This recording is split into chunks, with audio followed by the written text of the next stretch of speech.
छत्तीसगढ़ के बस्तर में मानसून ने दस्तक दे दिया है और लगातार कल रात से वहां पर रुक रुक कर बारिश हो रही है। कई जगह पर मूसलाधार बारिश भी देखने को मिल रहा है, कई जगह पर बिजली कड़क रहे हैं। वह लोगों को लगातार घर के भीतर सुरक्षित रहने के लिए मौसम विभाग ने ऑरेंज अलर्ट जारी कर सूचना दिया है।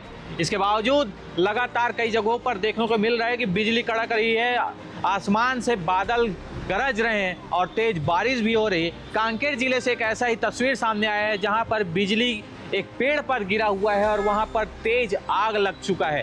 दरअसल लगातार 3 घंटे से मूसलाधार बारिश हो रही है, उस बीच बिजली कड़कती है और पेड़ पर बिजली गिरता है और लगातार मूसलाधार बारिश के बीच वो जो पेड़ है वो जलता हुआ नजर आता है। ये ऐसा तस्वीर है जो लगातार सोशल मीडिया पर वायरल हो रहा है और लोग कह रहे हैं कि आप सुरक्षित रहना चाहते हैं तो अपने घरों के भीतर रहिए, इसके बाद ही आप सुरक्षित रह सकते हैं। ऐसी तस्वीर लगातार सोशल मीडिया पर वायरल हो रही है और लोगों को सुझाव दिया जा रहा है। बावजूद इसके देखा जा रहा है कि अलग अलग हिस्सों पर बारिश हो रही है, लोग सड़कों पर निकल रहे हैं। एक सुझाव है कि आप भी अपने घरों पर रहिए और सुरक्षित रहिए। फिलहाल राजधानी रायपुर में इस वक्त खड़ा हुआ हूँ, रात के 8 बज चुके हैं और यहाँ भी तेज हवाएं चल रही है और बारिश की संभावनाएं बनी हुई है।